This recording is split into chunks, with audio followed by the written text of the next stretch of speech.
G'day students, really do hope you're well. Obviously we had our introductory class just to give you a little bit of a summary of where we're at, where we're heading. I want to make one little change to that. One of the things I mentioned was trying to cram the final chapter of the textbook into our learning in that final week of term before the SAC. I've spoken with Mr. Smith and we've also looked at the VCAA study design document. And what's really interesting is that the dot point about the psychological strategies, which is in that final chapter, does not have to be covered in the final SAC. Yes, it's examinable on the exam, but we have decided to take that out, focus really hard on the content that will be in chapter 15, clean up everything from chapter 14, which I'm about to do in this video, and then give you a week's practice on the style of questions and things on that SAC. That means that we will have one chapter of new learning to go that won't be assessed in SAC form at the start of next term, but we do believe that this is the best way to go about your results in the SACs and also preparing you for the exam better, rather than teach content all the way up to the SAC and not have practice time. I want to show you very, very quickly when I talk about Ed Rollo what I mean. And apologies, I've had to cut this off because I don't want the students' names coming up down here. But within Unit 4, there's two areas. There's Area of Study 1 and Area of Study 2. Activity analysis, that should be completed. Data for activity analysis should be completed. Fitness components, Part 1, Part 2, Part 3 should be completed.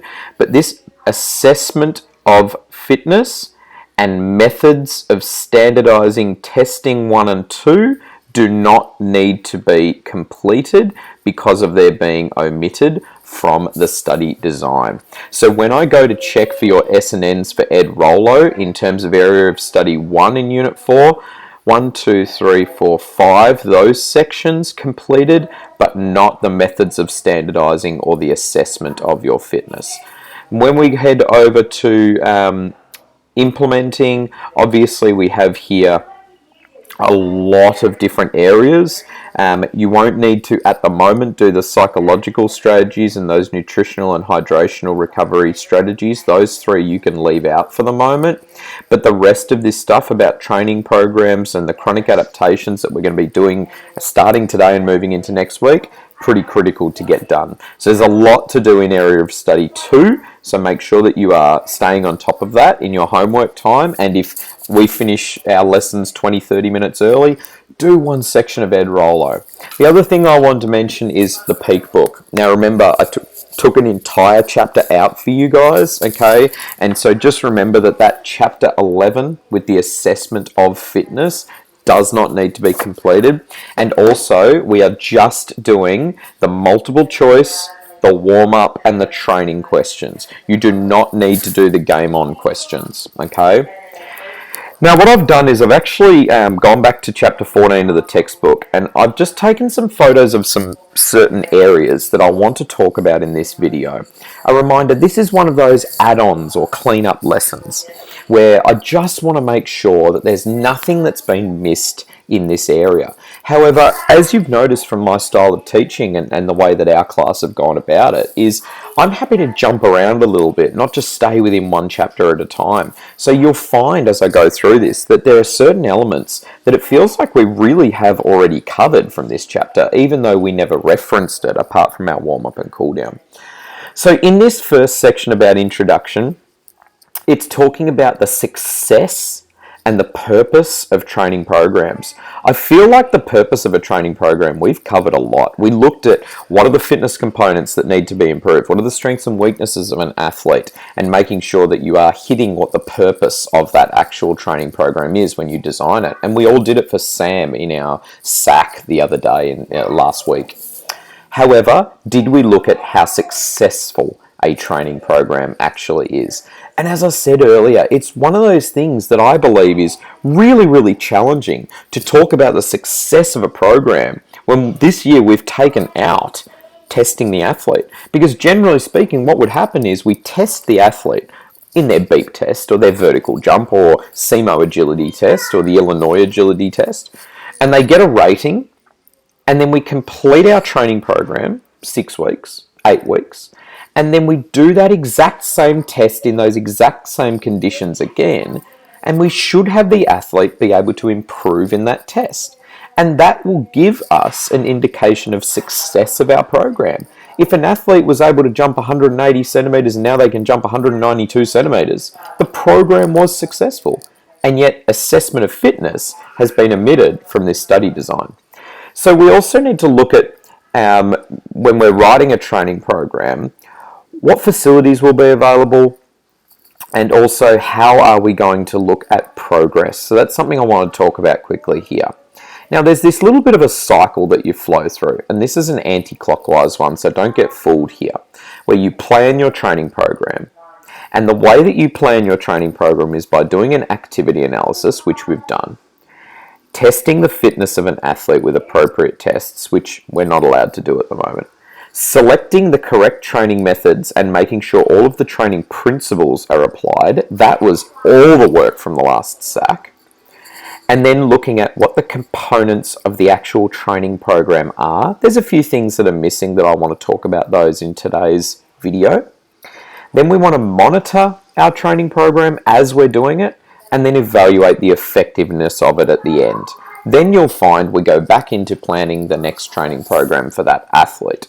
So, obviously, when you design any training session, warm-up, conditioning, and cool-down is a sequence that is followed.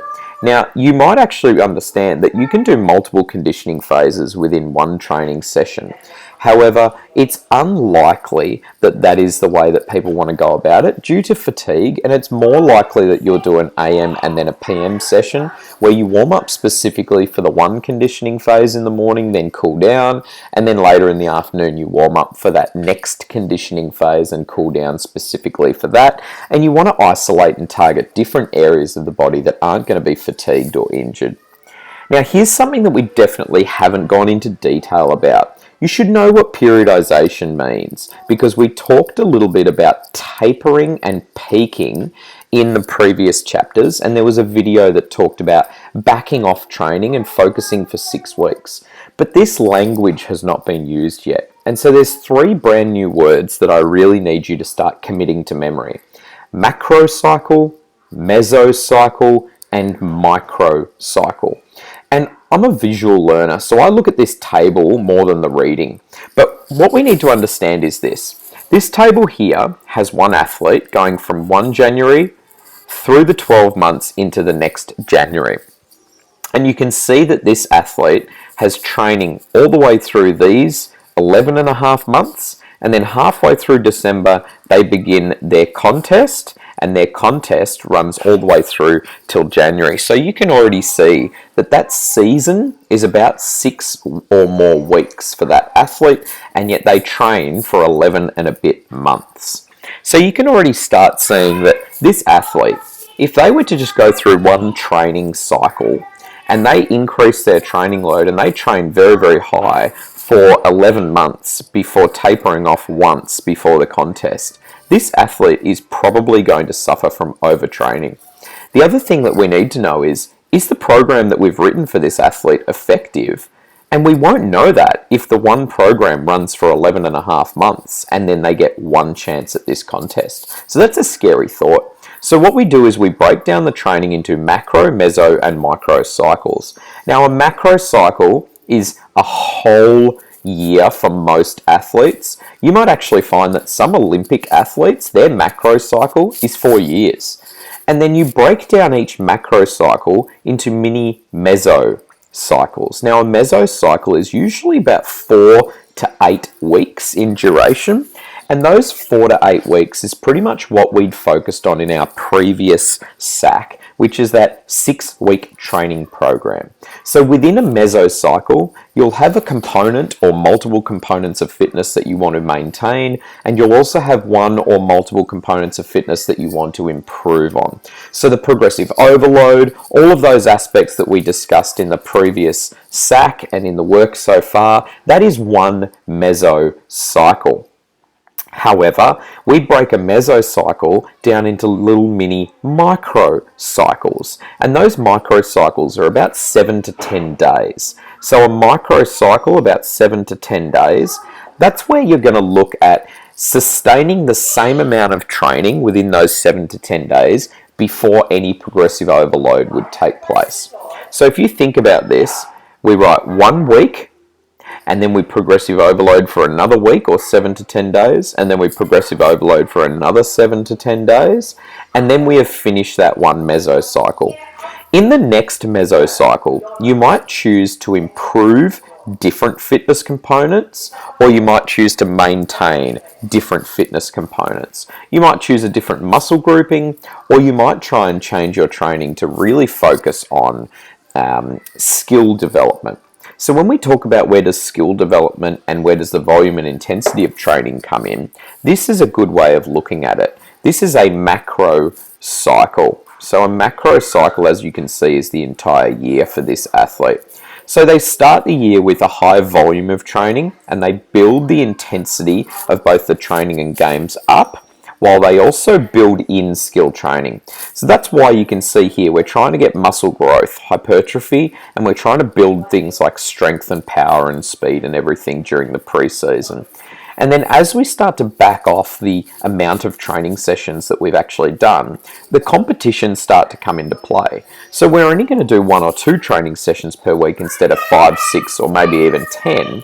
But the intensity within those sessions will go up because the intensity in our games also needs to go up. We're also going to continue to improve our skill training all the way up until the end of the competition phase, where you want to be peaking in your intensity levels and your skill training levels, ready to compete in that hopefully grand final or playoffs or final structure that your competition has. And then during the off season, we can really back off all 3 elements unless that athlete really wants to improve something individually or their coaches ask them to. But a lot of the time, active rest and getting over injuries is critical. So, recording methods. There are some manual and some digital recording methods, and I think that you guys are pretty familiar with a range of these.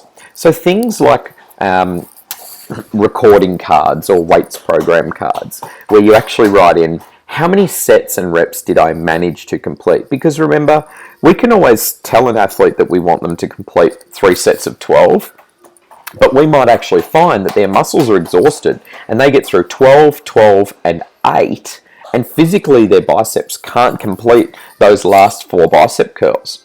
What's really important about that is that tells us something about where this athlete is at and what we need to do for their program moving forward.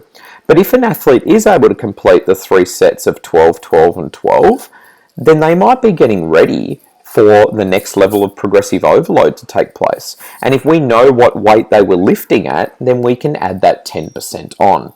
So actually recording what exercise, at what date it was completed, and we can see that multiple days this athlete easily completed this weight and this set and these reps, we know that they're ready to overload. Don't forget though that there are some methods that can be recorded digitally. So different trackers, different apps. You've heard me talk about Strava, you've talked about different Track My Run, and all these different tracking apps. And when we do those, we can use watches and heart rate monitors, and that's also going to give us a good indication on when are we ready to increase the speed of our run, the distance of our run, or decrease the duration of rest within our runs, etc. 2 last things. It's also pretty important that we actually record psychologically, or how we're feeling mentally, and also sociological data about people that you trained with and motivation levels. The reason why this is so important is because we actually can see that maybe the athlete had an off training session. Maybe it's not due to the fact that they're injured or overworked or anything at the time. Maybe it's the fact that they were having more of a social session with their friends. Maybe what we can understand is that they mentally wrote down, I was exhausted today. I woke up early. My kids were crying during the night and I didn't get much sleep.